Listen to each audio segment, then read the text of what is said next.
News, politics, and special guests with a Texas twist. That's the goal of the Luke Macias Show. Our nation and state are at a crossroads, and if you're not informed, you're not equipped to make the change that our community needs. Join the conversation and join the cause for liberty today. Welcome to episode 7 of the Luke Macias Show. This is Luke Macias. Today we have a conversation with Michael Sullivan. I was very honored that he was willing to sit down with us for over an hour to discuss several very important topics. You're going to get to hear today about Michael's background. Any of you who have witnessed his patriotism should not be surprised to learn that he is a fighting Texas Aggie and was a member of the Texas A&M Corps of Cadets. But you also get to learn about his background in journalism before entering politics, and then what got him engaged in the fight. A little bit of the history about the type of impact Empower Texans has had on the legislative process. And then we also get to dive into this legislative session. So for those of you who are watching this legislative session, which I hope you are, you should be looking for what type of expectations conservatives are supposed to have going into the legislative session. We have less than 90 days left. And the question we're asking ourselves is, will the Republican majority in the House and Senate and our Republican leadership in every statewide position try to accomplish and advance a limited government agenda? And so Michael and I get a chance to talk about that, as well as the 2020 elections in November, the concerns that we should have and the need that we have to get out and fight and focus on Texas going into 2020. We also get a chance, and this is towards the end of the conversation, probably 30, 40 minutes in, but I would really encourage each of you to listen to the section about the Texas Ethics Commission. Empower Texans has been the tip of the spear when it comes to the battle of the Texas Ethics Commission and the tyrannical reign that they have tried to, really enact over Texas. And so I think Michael goes into that. And for us to understand that we have a rogue agency and bureaucracy here in the state of Texas that is trying to use the power of government to suppress free speech and to bully conservative organizations. Michael has been taking them to task and has been taking that battle on, and it's something we should all be grateful for. So outside of the other topics, I think you should really take a listen to the Texas Ethics Commission and then reach out to your legislators and talk to them about what you can do and what they can do to address that issue. That being said, let's listen to a very quick message from our sponsor, and then we'll get right into the conversation with Michael Sullivan. Guys, our sponsor for today's show is Patriot Academy, patriotacademy.com. You have heard me talk about this organization, but this truly is, for many students, a life-altering event. I cannot tell you how many 16, 17, 18, 20, 25-year-olds that have gone to this leadership program and come out with an entirely new direction for their life. You can go to patriotacademy.com to find out where they do these events, but essentially they take these students and they go through a week of being a legislator. They actually debate in the Texas House of Representatives, in the Delaware House of Representatives, Idaho House of Representatives. It's an incredible experience. I have been involved with them. I believe in what they do. In fact, if you contact them and tell them that you heard about them through the Luke Macias Show, I will contribute toward your fee of actually attending. If you know a student that needs to go, that needs direction for their life, they're going to have an opportunity to learn about worldview, about free market economics, about the values that hold society together, and they're going to have an opportunity to be equipped to be a part of making the change that our community, our state, our nation need. So patriotacademy.com. We're grateful for their willingness to sponsor this podcast, and we also want to encourage each and every one of you to check them out. Please do so today. Welcome to the Luke Macias Show. This is your host, Luke Macias, with my esteemed guest, Michael Sullivan. Michael, how are you doing today? Doing great. Thank you. So as a brief introduction, I'm going to read the one paragraph found on the Empower Texans website about who Michael Sullivan is. For those of you who don't know, I'm sure most of you do, but a fifth-generation Texan, Michael Sullivan is the CEO of Empower Texans. The Fort Worth Star-Telegram said Sullivan slays taxpayer dragons in Austin.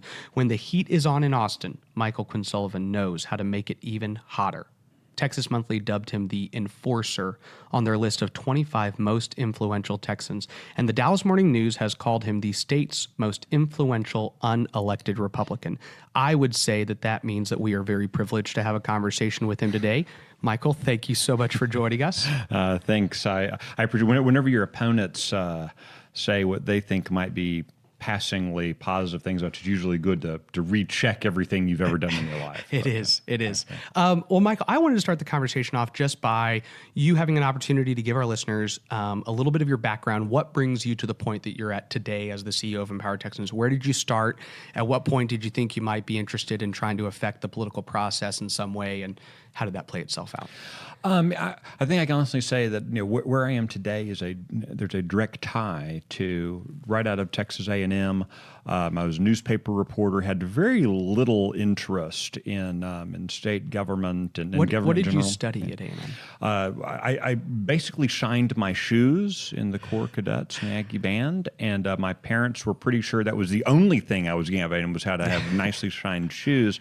I did study English and economics and British history, meaning I am mostly unemployable. Got it. Yeah. Well, my dad was in the Corps of Cadets. That's right. And so, no, definitely, at least there was some good part of your education, at least from my understanding of the Corps. So then you went straight from there into journalism. Yeah, I went into journalism and had very, again, I wasn't overly interested in governance. I mean, when you're a young kid in college writing for the school paper, occasionally about political things, but as a newspaper, someone getting paid as a reporter, the idea of writing about city councils and state legislatures and members of Congress wasn't overly exciting to me. I was much more interested in the crime beat, kind of general lifestyle stuff. Those kind of things were more interesting to me. But I got kind of thrown into, literally, because the reporter who was covering local government died. I got thrown into covering local government, and I was shocked showing up at the first city council meeting where they were talking about the city's budget and they were doing various things. And I was the only one there who wasn't being paid by the city or had the honorable in front of their name. And that, I mean, I can look back at that as the time I was truly horrified of, oh my goodness, what is happening to our country, to our, if the people aren't involved and engaged, we're and really... when would this have been? The 1940? Wow, man, like a knife through the heart. Okay. This would have been 1990, 1993, 1992. Okay. And did you always work for one paper? No, I first worked for the Denison Herald, which no longer exists. Got it. And then with the Donray News Service, and then Southern Newspapers, and then the Brazosport Fax. Got it. Down on the Gulf Coast. Now, by the time I went to the Brazosport Fax, I was firmly a political reporter. Got it. Covering the state capitol, covering the legislature. Okay.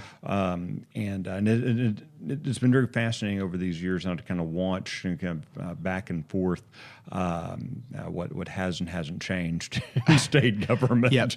And sometimes the parties change, but the faces stay the same. So those kind of things. So your time in journalism, and then what was the transition from then? From that, and when was that? Yeah. So in 1995, a fellow was looking to run for Congress in Lake Jackson, where I was living at the time. Named Ron Paul. Everyone now knows who Ron Paul is. No one knew who Ron Paul was at the time. The contract with America had just happened. And as I'm, at this point, all of my reading, everything was kind of consumed with the history of governance and politics. And as I'm listening to the contract with America in 1994, I'm thinking, man, some of these things seem somewhat familiar. Where do they start from?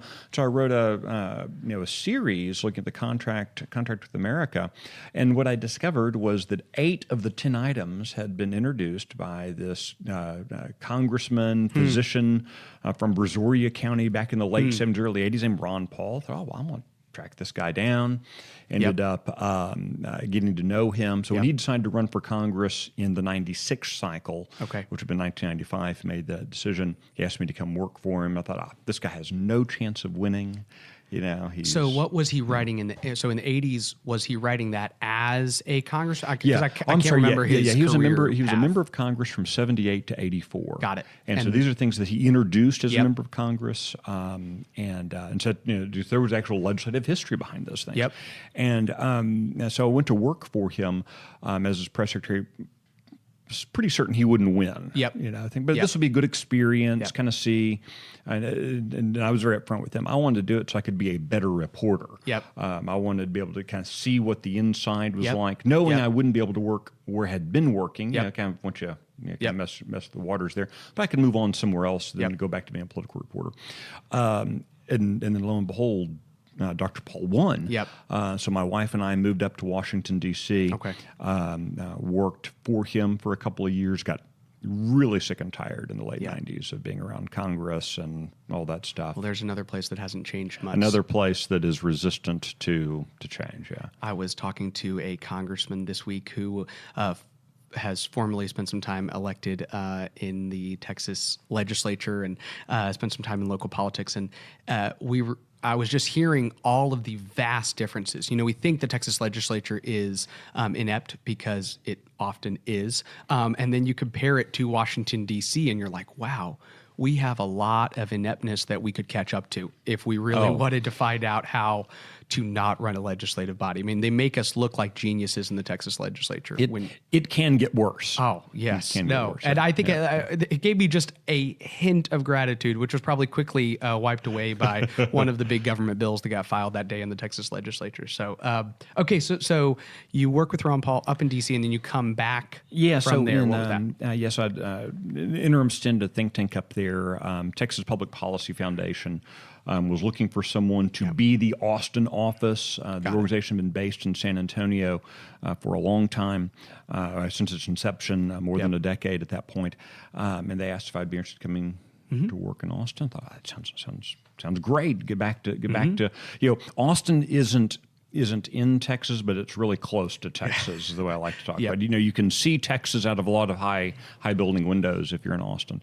But to be closer to Texas than in Washington, D.C. Came back and very fortunate to get to be at TPPF. I enjoyed the time there. Ended up serving as the vice president of the organization. And in 2006 is when we started Empower Texans. And so right before that, with your time at TPPF, I mean, what was TPPF at the time compared to what it is now? I mean, the size of it. So at the low point, TPPF was Brooke Rollins as the president, myself, and I think we had 1.5 other employees. Okay. With shoestring budget and not sure if we were going to pay rent and get paid. All those kind of questions. To today, they are 50 some employees with an office in Washington, D.C., a big fancy building downtown, all that kind of stuff with a multi-million-dollar budget. So it's a very different enterprise. So remind me, and I think most people don't know, is what spurred you on to starting Empower Texans in 2006? What was the motivating factors around your belief in the need to start an organization like Empower Texans? Yeah, so what we saw, you got to remember in 2006, I mean, I'm sure this is shocking to everyone, but in 2006, 2005, 2006, there was all this discussion about school finance. Yeah. And I'm sure everyone's shocked to hear that was an issue back then. But Michael, I'm pretty sure that after this legislative session, there will never be any other conversation, right? I'm sure we're almost on the cusp now of solving the problem. I'm pretty sure. Later, so, those will be the year. I'm thinking a decade from now, we'll be talking about those years past when we used to talk about school finance. That's right. Okay. We can dare to dream. So school finances in 2005. What are you drinking in that coffee mug there, young man? So as so we're watching the process play out, and what we're seeing is, here's Texas Public Policy Foundation. We've got all these great ideas about ways to address school finance, how to deal with revenues, and the legislators are thinking, how can we bring in more money? And kind of the idea that hit us was, there's this great saying that the conservative think tank world plays from Victor Hugo, which goes something like, nothing is more powerful than an idea whose time has come. And what we learned was, everything is more powerful than a good idea whose time has come. That ideas don't matter unless people are involved and engaged, and that what we tried doing a little bit of an ad hoc way there in 2006. We started Empower Texans, legally separate from TPPF, done as an ad hoc project. Tim Dunn, who's the vice chairman of the board at TPPF, kind of, I think he stood still and everyone else took a step back when the question of, hey, who would be willing to kind of try to do this thing, which would be to bring citizens into the mix about some of the aspects of the school reform, school finance reform stuff going on at that time. So Empower Texans was launched, moved the dial a little bit. We moved the dial enough to see, oh, well, gosh, if you get citizens involved, maybe that's when legislators will start listening to policy ideas. So that's where it started. So after that special session in 2006 that ended up producing the horrific business tax, this business franchise tax, the gross margins tax, they call it, that TPPF and Empower Texans, time no one really knew what it was, were the only ones really opposing it. I think NFIB, sort of a National Federation of Independents, sort of opposed it. And everyone else, well, hey, if it's more money, it must be good. And well, anyway, different topic for a different day. But we'd say, well, we moved the dial a little bit. And so I got traded like like an aging lineman by two NFL owners, and was left Texas Public Policy Foundation to become the first president of Empower Texans. And we really kicked off formally and professionally, if you will, at the end of 2006, going to that 2007 legislative session, with myself and a guy who was about a 3/4 time employee who was also a student at UT, and decided, hey, let's go change the world. And we've really succeed in ticking people off around the Lone Star State. If you fast forward, I mean, correct me if I'm wrong, was it 2011 or 2013 where you had the infamous, was it Steve Ogden at the time, senator from College Station, that talked about how the people had invaded the Senate chamber? And one of my favorite quotes, that it was so horrible having all these outside groups invading the legislature, and how dare they engage and talk about what the legislature's doing. And his complaint was because he was having a harder time spending the money that he wanted to spend. That's at the end of the day, right? I mean, this was not a disagreement on what exactly the money should get spent on. It was a disagreement on how much money should be spent by a legislative body. I have talked to numerous members of the Appropriations Committee and the Senate Finance Committee over the last several legislative sessions, and they will tell you that. And I think Matt Schaefer had a tweet about this just this last week or 2 weeks ago, when he kind of sarcastically said, in my first 2 weeks serving on the Texas Appropriations Committee, I have not been approached by one person and asked to be given less money than they got 2 years ago. I'm shocked, you know? Shocking. And it's interesting because I was listening to, actually on my way here, which is kind of funny, I was listening to the Point of Order podcast by Evan Smith, where he was interviewing the chancellor of the University of Houston. And he was asking her, because and I think the case that he was making as well as she was making, in fact, they were both kind of making the case that higher education needs more money. Surprise, surprise. And so you had two people saying, higher education needs more money, higher education needs more money, here's all the reasons.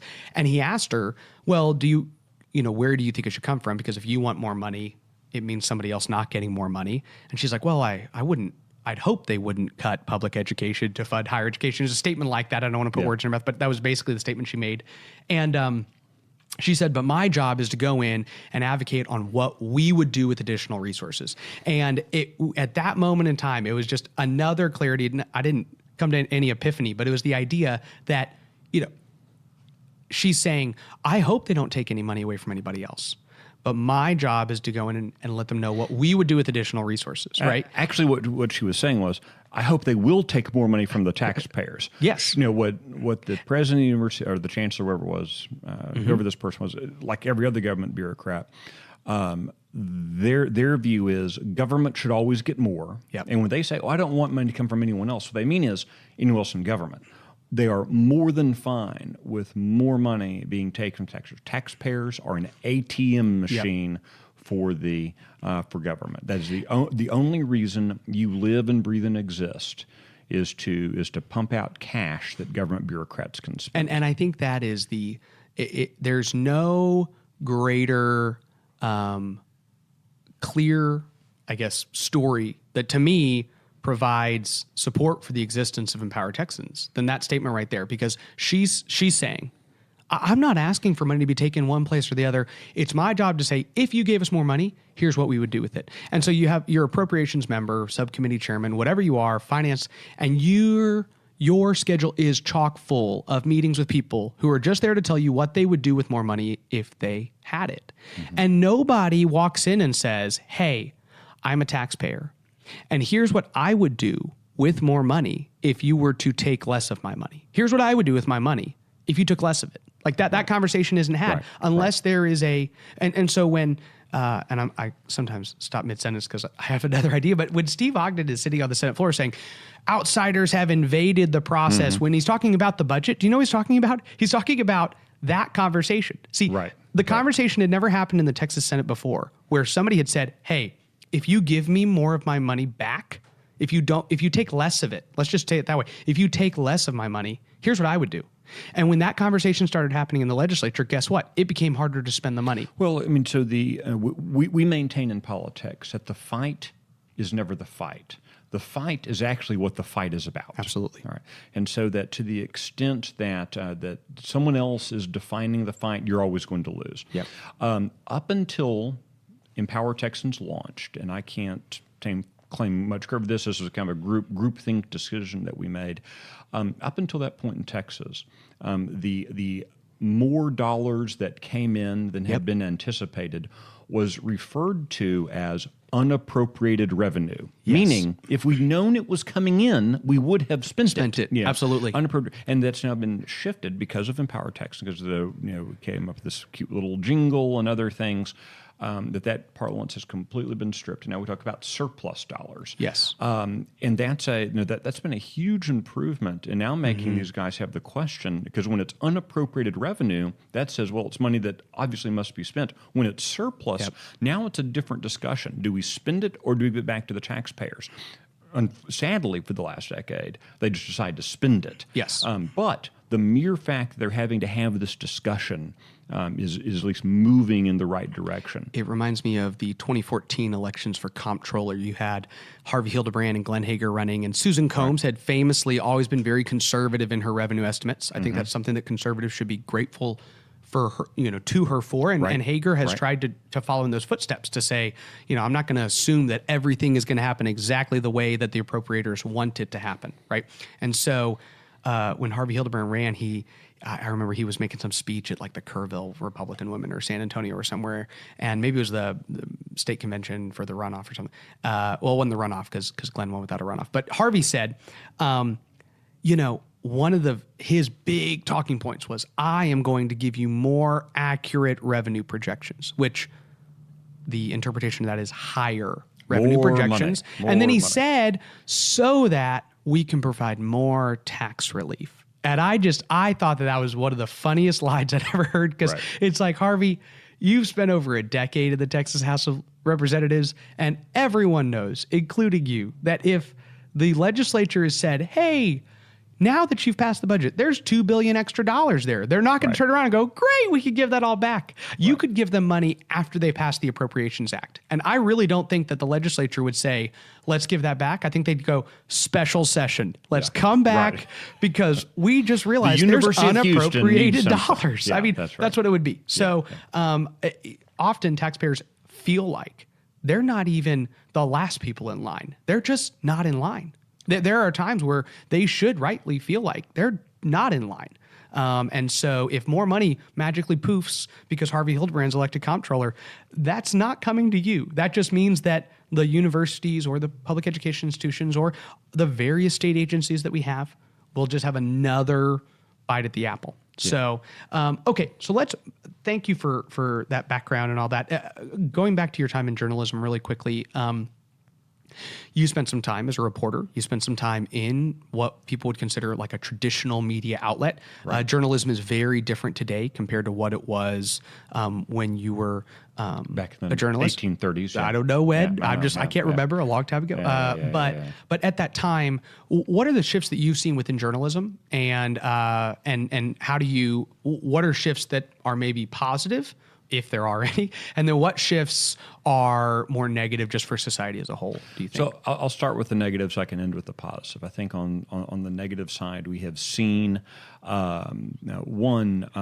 too many people enter journalism with a crusader mentality. Yep. And that has been bad. It's been building. Yep. But certainly over the last 2 decades, everyone in mainstream journalism, if you will, legacy journalism, establishment journalism, have adopted this view that I am a journalist so I can be a crusader, rather than I'm a journalist so that people understand what's going on.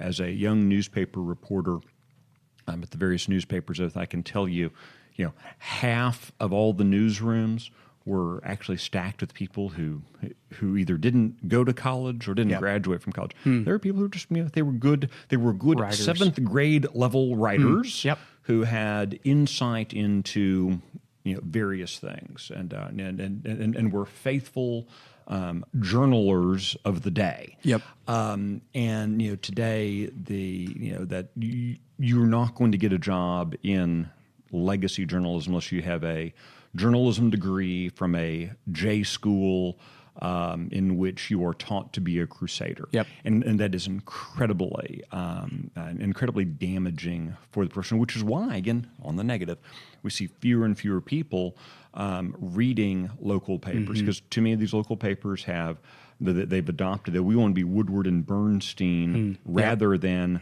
we want to tell you what's happening down the street. So as a result, today, you pick up almost any local newspaper, and it's chock full of either crap that's written locally, or in a lot of cases, AP wire stories that you read yesterday afternoon on your tablet, your phone, you watch on the crawl of your TV, whatever it may be, but you can't find anywhere what happened down the street with that police car parked in front of my, in front of the convenience store all day, or whatever it may be, because that's just not, that's just not sexy. The New York Times will never hire me to pontificate on MSNBC if I'm writing about police cars sitting with their lights on in front of convenience stores all day.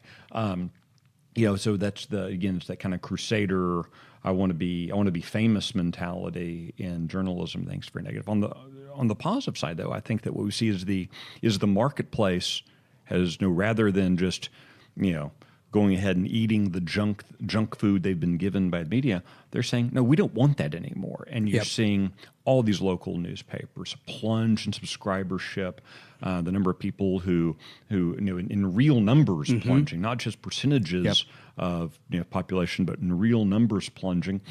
And I think it's great. You're seeing some of these go out of business. You're seeing them massive layoffs, and we all get duly chastised. We say, and I was duly chastised by various lefties. Oh, Michael Sullivan is singing happily that the Dallas Morning News laid people off. Absolutely, I was. I'm going to double down on it, because what that indicated was the market works. The free market works. Pravda never laid off a single one of their writers in the existence of the Soviet Empire, right up until the moment the Soviet Empire collapsed, and so they all lost their jobs, right? They went to work for the New York Times, I guess. But in the marketplace, when you're not delivering, the marketplace says we're going to find something else to deliver. And so there are now today with technology, again, on the positive things, so many opportunities for journalers and chroniclers and writers to be looking at the news. You can look at a city like Denison, Texas, a town like Denison, Texas, at the turn of the 19th or 20th century, where, if memory serves, there were 4 daily or at least 5-day-a-week newspapers in a town of 5,000 or 6,000 people. Wow. And most people subscribed to all of them. And all of those papers were, every article was written from a point of view. And they proudly wore their biases on their sleeves, understanding. And it's why I read Mother Jones, very leftist publication. I read it because they're up front with their biases. Yes. I know exactly what really happened. Yep. You know, it's the guys who try to play the game of, oh, I have no bias. Yes, you do. Everyone has a bias. I think the self-righteous indignation that, or tone that seems to be just permeating so many people in journalism today, it shows that kind of tone deafness to what people are asking. And I've seen reporter after reporter after reporter in the last several months post all of these sob comments every time there's layoffs and encourage everybody to go out and say, hey, please subscribe to your paper. I saw one journalist here in Austin area who said, I subscribe to, and he lists, 8 different papers. I pay all of them and I'm subscribed to all of them. And you need to too, if you want true and accurate journalism in Texas. And I have not seen one journalist roundtable of reporters in traditional media outlets saying, hey, why is everyone not paying for our content that used to pay for our content? Right. There's not been one. So there's not an honest question to say, hey, maybe there's something wrong with what we're giving them. It's just the fact that people don't realize you need us, right? If they were delivering content that people wanted to read, people would pay for it. Yep. Instead, people don't want to pay for content they don't want to read. Yep. It's fairly simple. I have yet to buy a book I didn't want to read. Yep.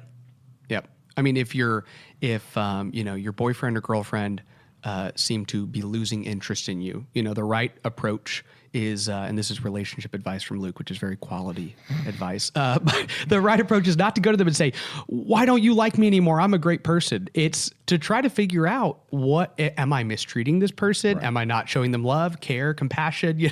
And how do I love this person better? How do I, if I do love this person, how do I care for them? How do that might be a horrible analogy to what's going on in Jerusalem right now, but it's the idea, they're not asking themselves that question. They're like, we're awesome.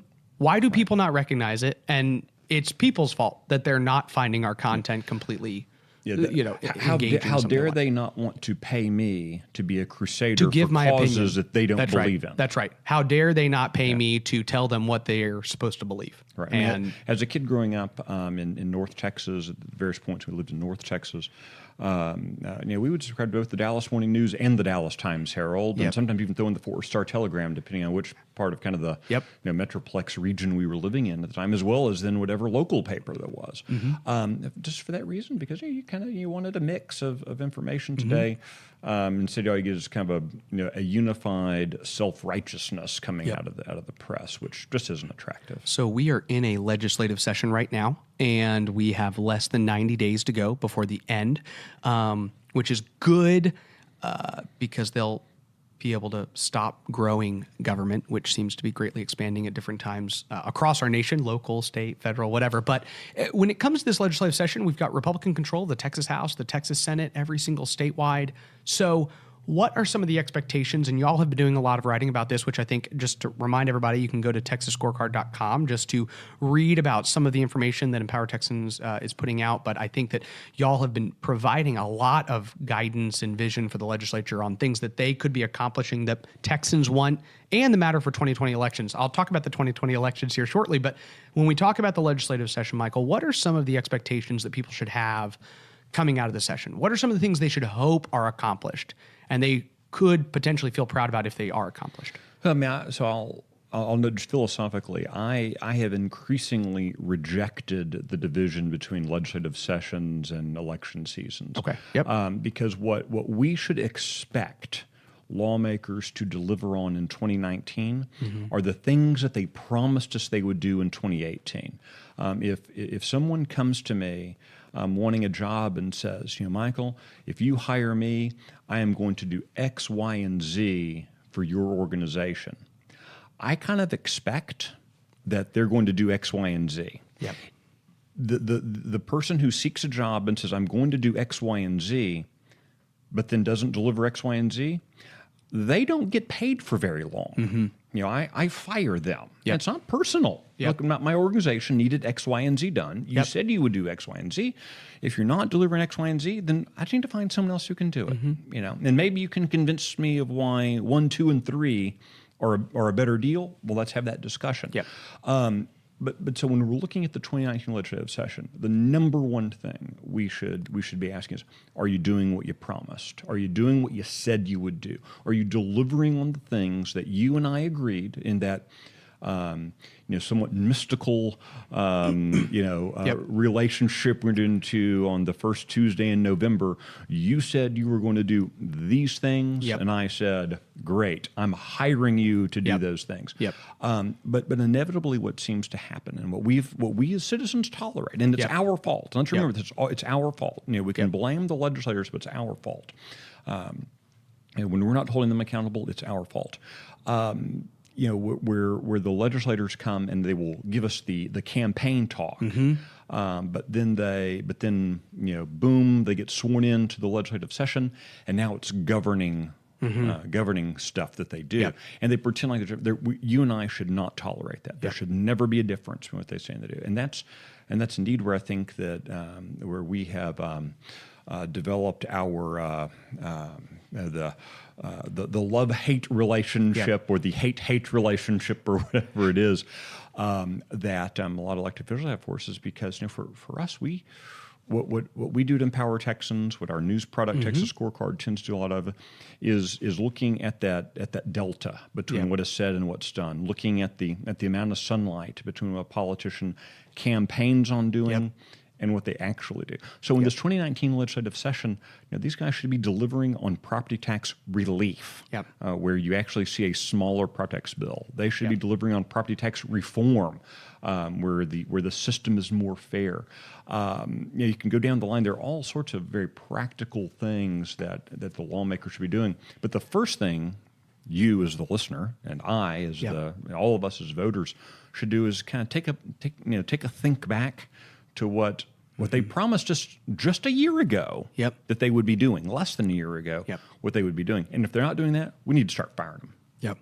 Yep, absolutely. So 2018, you and I have talked about the 2018 elections. Last week, I talked about the 2018 elections and some of the numbers that came out that showed that 9 of the Republican state house seats that are currently held by Republicans in the legislature were districts actually won by Beto O'Rourke, and 3 of the state Senate districts, Pete Flores, Joan Huffman, Angela Paxton, were all won by Beto O'Rourke. The Pete Flores seat, which is up in 2020, I think was won by Beto by 15 percentage points. I mean, it's a major gap between the D and the R at the top of the ticket in a district that could potentially go Democrat in 2020, and conservatives need to be engaged for. So going into the 2020 elections, there's concern about that, right? And unfortunately, I think that has a lot of legislators potentially concerned about the legislative session, right? Because it should. It should.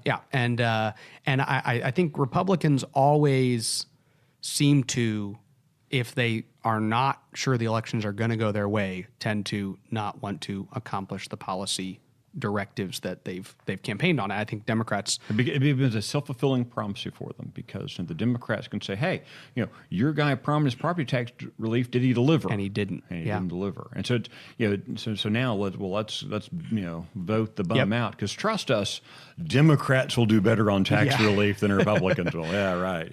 No, you're absolutely right. So going into the 2020 elections, what are some of your concerns, and I think the broader conservatives' concerns on the environment in our state and what we should be doing?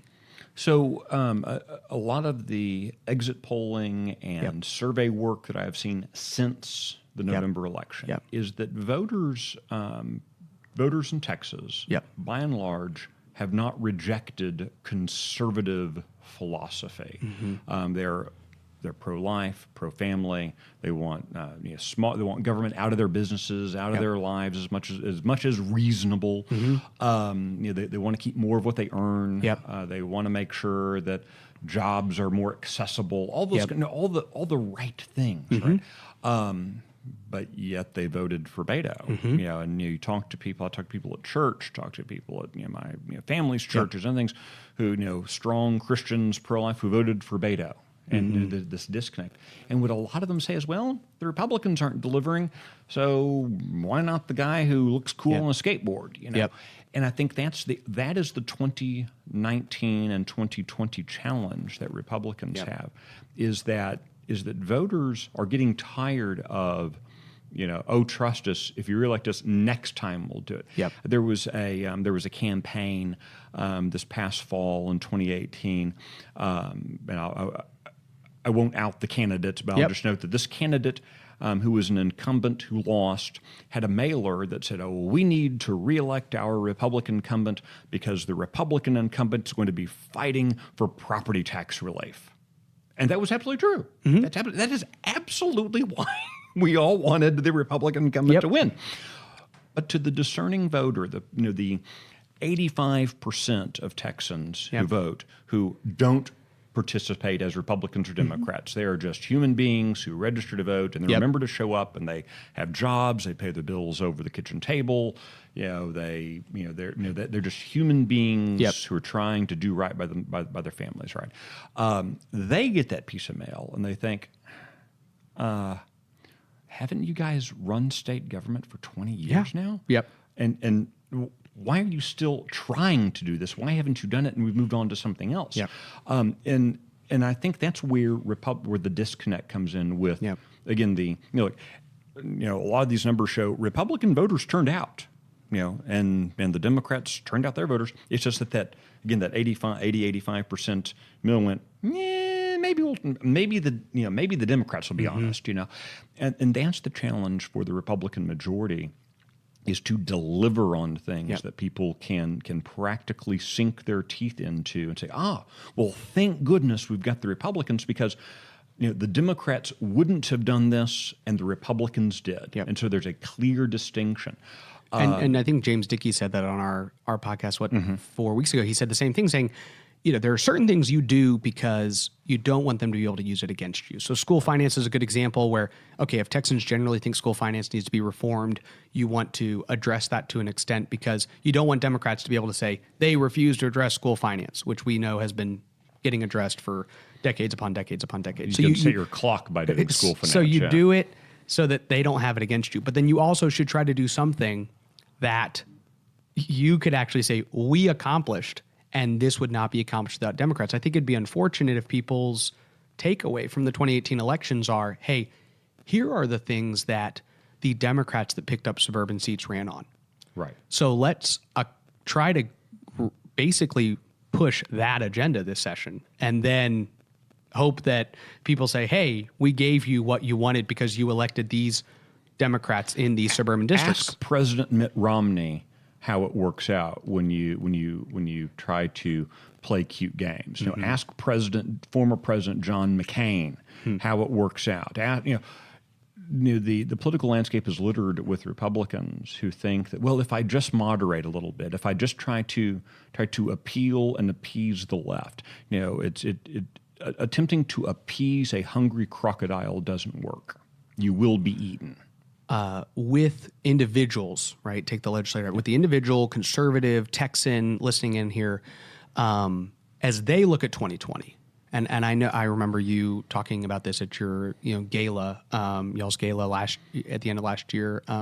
The importance of us engaging is still very real. So we can talk about the legislature, but the truth is, Nancy Pelosi did indeed this week say that Texas is a target of Democrats in 2020. We know that whether it's Beto O'Rourke or Julian Castro or whoever else gets the Democrat nomination, they're going to be looking to try to get Beto or Julian on their ticket to try to drive up turnout. Cornyn talked this week about the fact that Julian or Beto could, if they don't succeed in the presidential nomination, drop out before December and run as a U.S. Senate candidate against Cornyn. And then you'll have a lot of firepower. I think there was an article just a couple days ago about the fact that 2 years ago, it was hard to find a candidate to run for governor. Right. And this year you have 4 or 5 candidates all talking about running. MJ Hager, Joseph Kopser, Wendy Davis, Joaquin Castro, all talking about their potential U.S. Senate run because they all see the momentum. So that is very real. So is it not? Yeah. So, look, we have 1,000 people a day moving to Texas from some other state. Yeah. Usually from some square state you've never heard of and you'll never visit. The challenge that politically engaged conservatives have in 2020 is, Republicans have for the past 2 decades believed our own bluster. Oh, Texas is a red state. Never mind the fact that it was a blue state just, 25 years ago. Now, Texas is always going to be a red state. We're a Republican state. Republicans don't have to do anything and win because we're conservative. And yes, we are conservative. Again, all the polling shows Texans are still very conservative. But are we always Republican? And what we've done the past more than a decade is, it's been great for a Texas Republicans' ego that we put together the mighty Texas Strike Force that we send out, hundreds, nay thousands of our best grassroots activists, and we send them to those square states that people are fleeing. We send them to those square states to go knock on doors for candidates who aren't on any of our ballots and all that kind of stuff. It might be worthwhile if maybe in 2020 the Republican Party said, kind of like William Travis, we need to defend where we are. And what we know from history is that no one came to Travis's aid. And I think that's going to happen again. I don't think anyone is coming to Texas's aid in 2020. We have to defend Texas. And that rather than sending our mighty Texas strike forces out to one of the 57 other states or whatever it is, we maybe need to send our mighty Texas strike force into the suburbs, into these subdivisions that seem to pop up, overnight, in Denton County and in Tarrant County and in Parker County, and send them down into South Texas, send them into all these places where we actually have people who believe what we believe.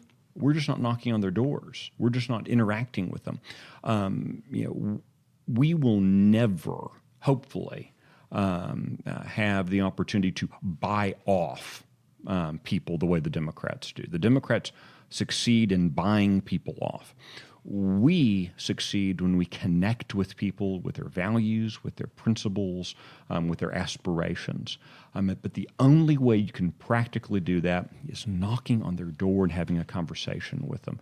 When you look at the Hispanic majority in Texas, which I'm of the opinion the demographers are a little off. I think we've now reached the Hispanic majority.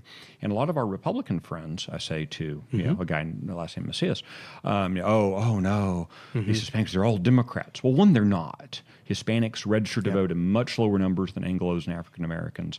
The ones who don't register to vote but who are legally eligible tend to be very strongly with Republicans and have very conservative ideas. They're just not being talked to. They're not being engaged with. But that's the kind of activity you have to start now, not, not 6 weeks before an election sending a mailer that you Google Translate into Spanish to a home whose family's last name ends in EZ. And we have to start doing a much better job of engaging with folks. And again, doing that personally and directly and starting it now. I am long-term optimistic about the future of conservatives in Texas because of the Hispanic vote. I am short-term pessimistic only because I see too many Republicans and too many conservatives not wanting to do the hard work of engaging down the street. They would really rather go to Iowa, go to Idaho, go to wherever and knock on doors than to go to that new subdivision on the other side of the highway and knock doors there. And until we get over that hump, I think 2020 is going to be a difficult year. If we can get over that hump, if we can have folks starting to engage like that, meanwhile having the legislature voting on things that people can be excited to be for, 2020 is probably going to work out okay. So the last topic I would like to hit on with you, and I appreciate your time, is the Texas Ethics Commission. So this is the Unethics Commission. The Texas Unethics Commission. I'm sorry. So the TUC. It's kind of like the PUC with a T. And so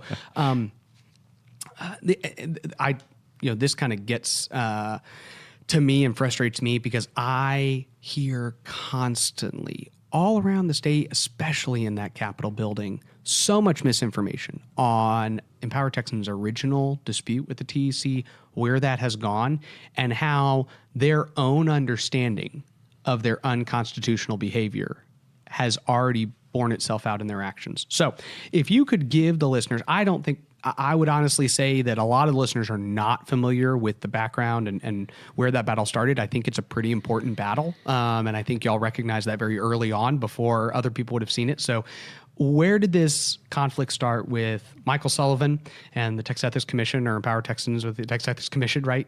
Either or. And then where are we currently today? So it's important to recognize the Texas Ethics Commission was established in the early 90s when we were a deeply blue state, but where the Democrats running the state at the time recognized that they weren't going to be a blue state for very long, that Republicans were Senate Republicans had now won the presidency, 76, 80, 84, Texas had been delivering presidency. Despite their best gerrymandering efforts, Republicans were producing Republican members of Congress, beginning to produce more Republican state senators. Again, coming to the population's hard to gerrymander around. And so they implemented the Texas Ethics Commission. The constitutional reason for the TEC's existence, this is important. In the state constitution, they're placed as a legislative agency, and they are tasked constitutionally. This is what voters adopted in the early 90s, was an agency that would set the per diem, the amount of money paid per day for legislators and other state employees, and recommend from time to time salary adjustments for the legislature. Got it. That was the reason they were voted on. Okay, purely was those two, arcane, simple function. People voted for them. Almost immediately, then the Democrats started piling legislatively onto the TEC. All these things to start going after politicians, to go after particularly challengers, and to go after outsiders. They didn't start doing the outsider thing until later, but the TEC unconstitutionally now operates as this weird hybrid of a legislative, executive, and judicial agency where they will they make rules that have the force of law, they execute those rules, and then they sit in judgment over people who they say may or may not have violated. I mean, so it is an unconstitutional construct under the state constitution. That they have long been pawns of whoever's in charge. Because, of course, they're a legislative agency. And they're appointed by various, they're some by one. They're ultimately all appointed by the legislature. Because even the governor and lieutenant governor who get appointments, their appointments can only come from lists provided by the legislature. So it's a it's a goof, and then there's no confirmation of these appointments. The whole thing is just goofy. But they've existed, by and large for a long time, just going after candidates. So if Luke Macias is challenging an incumbent, they start looking real carefully at Luke Macias's campaign signs. How big was the font? You see a lot of those in the early years, going after you for paperwork violations. But now your opponent gets to say, he's under investigation by the Ethics Commission. Now, never mind the fact that you're under investigation because you used a 12-point font instead of a 14-point font, or that you're under investigation because you turned in your paperwork at 5:05 rather than 4:59. All those kind of things. That's had nothing to do with ethics. It's a paperwork violation. But that now became the rhetorical use of the entity. Where we got started in was in 2012. Two incumbent state lawmakers, Jim Keffer and Vicki Truitt, neither of whom are in the legislature anymore, they filed pretty frivolous complaints against me and against the organization, claiming somehow Empower Texans, which has long had a political action committee, was itself a political action committee.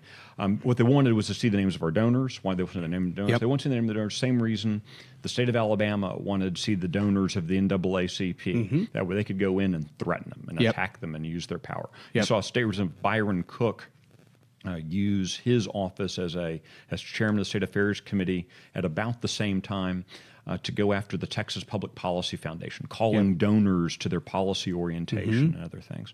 Kind of this heavy-handed kind of stuff. So they wanted to get the names of our donors. Yep. We told them to pound sand. They said that I was a lobbyist because I wrote about the legislature. So writing about the legislature made me a lobbyist. And despite all the evidence contrary, and I mean, the whole case is just a complete joke. Everything about it was a joke. Literally at one point in a closed door hearing, they asked if I would just write them, if I would write them a $500 check, we could make it all go away. Yep. I was actually confused. Did he want me to make it out to each one of them personally or to the agency? As you might imagine, they didn't take that as funny as you just did. But that's the way the agencies operated. This kind of, just pay us off and go in. And you see a lot of legislators over the years do that, who they want to sneak in through the back door, have the closed door hearing, write a check, and just make it go away. And the TEC's been fine with that, with the legislators, because that gives them money in off the books from the state coffers. Then they put out some mealy-mouthed statements saying, we all agreed nobody did anything wrong, but they wrote us a check anyway. And with the legislators, it's someone else's money anyway because they can pay for it out of campaign funds. The absolute funniest example of this, so Jim Keffer, one of the guys who filed a complaint against us, he was investigated by the TEC in a very rare investigation of an incumbent for having accepted an illegal contribution. He accepted a corporate contribution, which lawmakers can't take. Over the course of a couple of years, protracted look at this, what the TEC ended up doing was they ended up fining not Jim Keffer, they fined the guy who wrote the check, who said, I didn't know. He didn't tell me. His campaign didn't tell me. I wrote him a check. So this guy wrote a check. I was trying to help him. He then got fined. Meanwhile, Jim Keffer never had to give the money back. It's just a complete and utter insane. And no one ever complained to file a complaint against that guy. They complained against Jim Keffer. So the complaints against us, they had this kangaroo court hearing in which they fined me. They were never quite sure if the complaints were singular or plural, because the whole thing was as a publicity stunt by Jim Keffer and Vicki Truitt. The TEC wanted to have the opportunity to use the case against me. They thought I was going to play the game everyone else plays: walk in quietly, write the $500 check, and walk away. Now they have precedent. To each of them. And maybe even to each of them. And now they have precedent that says, the TEC can go after private individuals, can go after people who write, go after organizations. We decided to fight back. And so your position was you do not have the authority to accuse me of this. Right. Your accusation is false. The accusation's false. And you don't have the authority to address the false accusation. Right.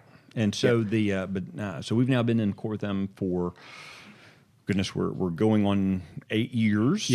Fighting this battle with them, and we've been winning, and that's been the fun thing to watch. As we were heading into one court hearing on the Empower Texans stuff, the TEC, faced with the fact that the court was about to rule against them, they just dropped those. Just poof, no explanations, dropped them. Unfortunately, with my stuff, we have them on the run because they're coming to me as individuals. So I'm actually pursuing them now.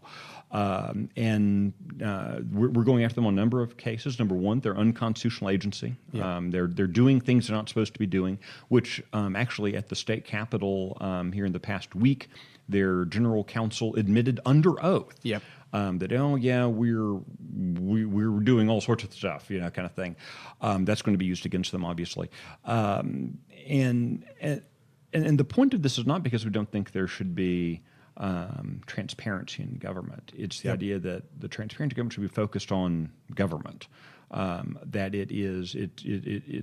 it beggars belief that you've got an agency of government that we use government to go after citizens for speaking, citizens for writing, citizens for using our freedom of speech and freedom of press, freedom to assemble. They will go after us Meanwhile, they will let lobbyists wine and dine with never mentioning names, all this kind of stuff that they do. It's a racket and one that needs to be exposed. We would argue that ultimately legislators need to do a lot more reporting, and the focus of any successor agency to the Texas Ethics Commission should be focused on the legislators and making sure that they're not profiteering, make sure they're not benefiting off of their service to the people of Texas. Can you tell our listeners what the current status of your court case against the Ethics Commission is? Where is it currently? And I'm assuming we're still a ways away from, just the nature of so it's legal battles. Most of the stuff is sitting in front of the Court of Appeals, Third Court of Appeals. Okay. I think there might be something heading to the state Supreme Court. It's all gotten rather but complicated. It's all going through that process, and it's all us on the that's offense. offensive, which is why they can't drop it. And they can't drop it, and that's the fun thing. If they could, I think that they would, but we're not going to let them because the thing that has propelled me and propelled all of us through this has been, thank God they came after us because I suffer from a particular deficiency that I'm really only happy when I'm being attacked, I think, and we have suitable resources to have this kind of fight. If they had gone after, some small Tea Party group, Republican Women's Club, whatever it might be, this would have been a different story for those folks and a different story for the state of Texas. We absolutely believe that that it's critical that we fight this fight so that future Texans are able to engage their government the way our system of government demands. Our system of government is not one that's a wind it up and let it go, kind of a deistic view of of God. It's we have to be actively engaged the way God is actively engaged in our lives. We have to be actively engaged in our government. We are the rulers, not the legislators. We're the ones who are supposed to be in charge, not the legislators. But the only way that happens for us to be able to actually be engaged without threat of some crony establishment agency pinging you because a chairman of a House committee didn't like what you wrote about him on your Facebook page.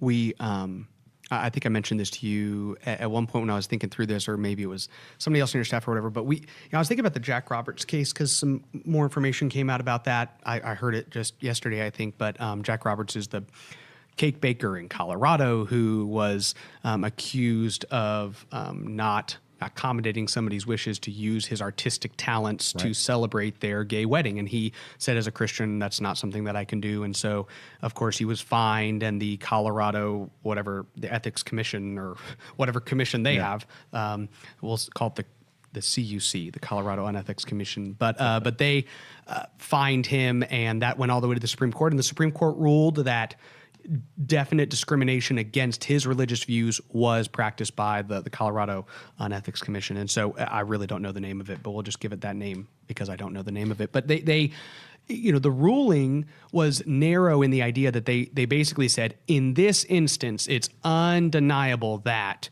his Christian faith was discriminated against. What they did not do was say any and all, laws that potentially prohibit Christians from practicing their faith are unconstitutional. So it wasn't a sweeping deal. It was in this instance. And so, of course, the far left decide, hey, let's keep testing this guy. So within a week or two of that case, you have a transgender individual go to that cake shop. And by the way, you want to talk about targeting, right? I mean, you being made the target of a certain group. And I know there were reports of Satanists sending him in cakes and all sorts of other people sending him in cakes. Just, we're going to make you bow down to our belief system, right? So this transgender person goes, I want you to design a cake that is a 1-year celebration of my gender transition. And he said he couldn't. And there are so many inappropriate jokes also going about what that cake design could be going through my head right now, and I am self-censoring in ways that are making me sweat. It's amazing, where our culture has gone. It's a slavery culture that we're adopting, and I think that's what was so disappointing in the original ruling, the in this instance ruling of the Supreme Court, because it's not an in this instance. Yes. What the left is saying is that we have a right to your labor, and that you must produce something that doesn't currently exist. You must produce that for us. It is no different than the guy with the whip standing over, the slave saying, you will pick up that rock and you will put it on that, on that pile of rocks, or I will kill you. I mean, it sounds extreme. They go, oh, we're talking about a guy baking cake. Yeah, because he could have been baking a different cake. Yep. He could have been doing something else. No man has the right to compel another free. No free man has the right to compel another free man to do something. Yeah. Now, can you stop him from doing a thing? Well, that's a different story. That's maybe different. But in this case, it is slavery. That's where we're leading to. And it's sad that the Supreme Court chose to take in this instance, rather than make a stronger case for freedom and for liberty. So definitely where this conversation went is a testimony to you and I's ADD and our ability to get off on the track. But because my original point was the idea that in that transgender situation, they went into court and he sued them and they sued him and they fined him and it just was dropped. The whole situation was dropped. But there's goods and bad.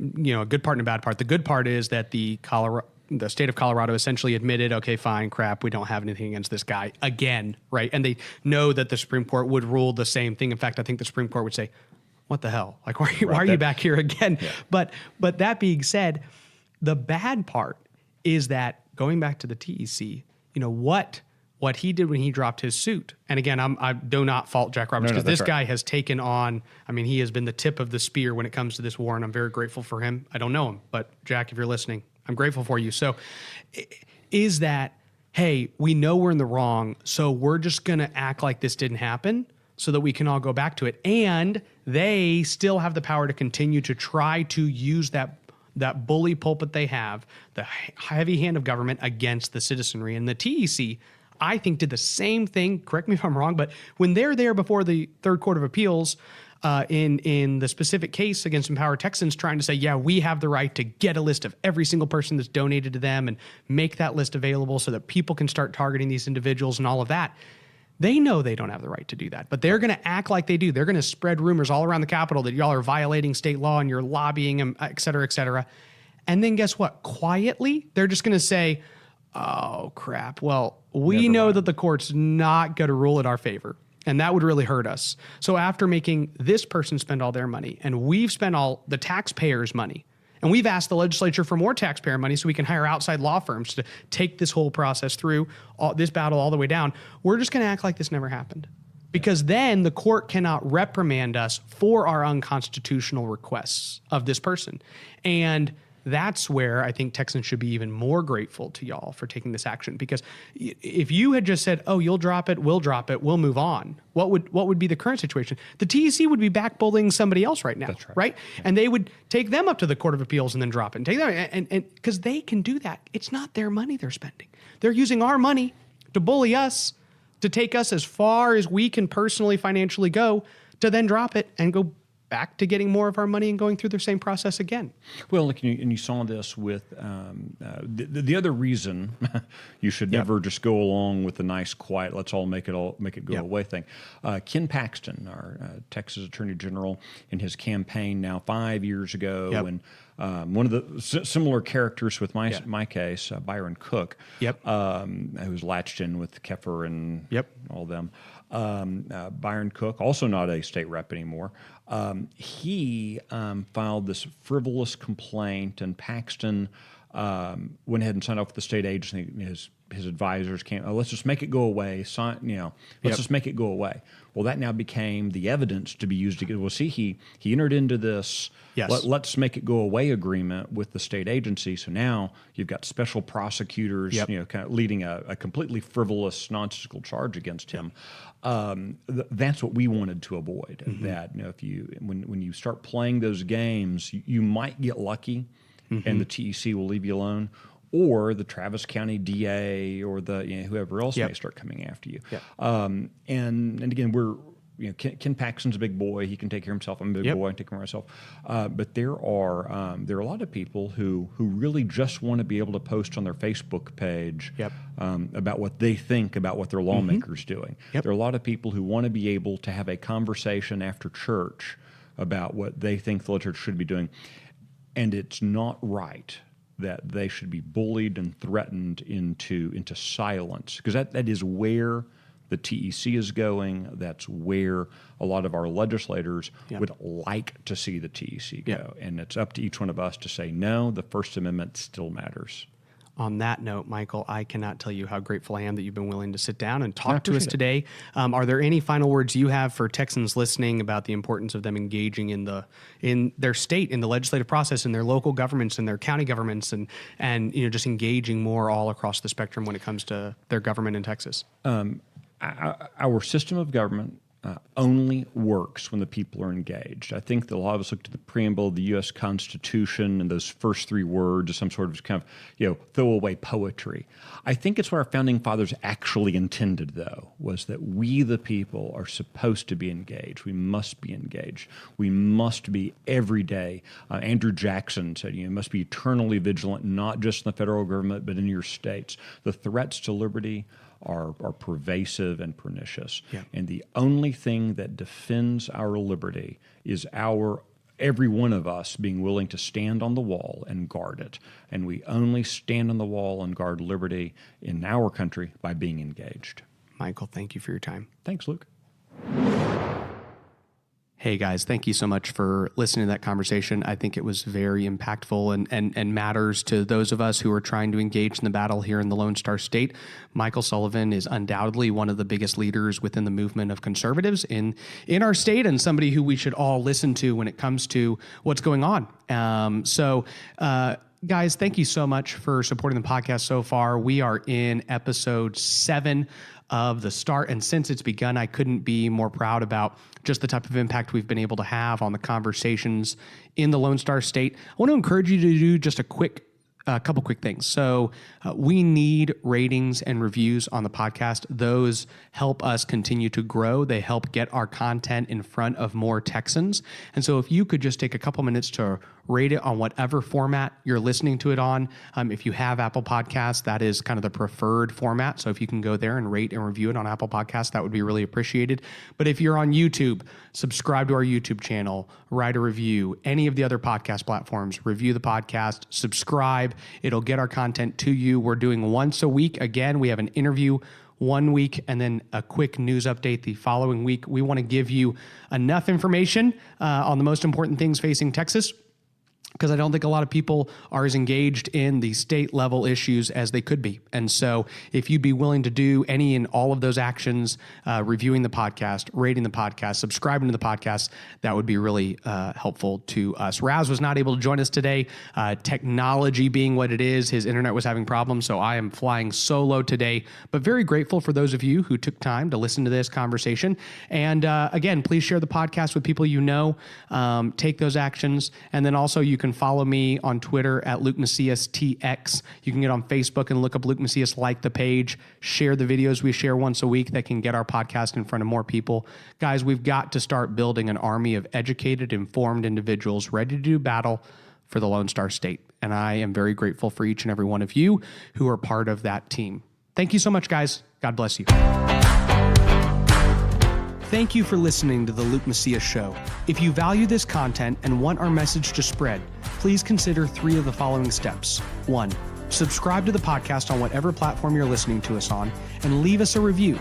2, visit LukeMacias.com and sign up for our email alerts. And 3, follow Raz and I on Twitter and visit my Facebook page at facebook.com/Luke Macias, Texas. Again, that's facebook.com/Luke Macias, Texas.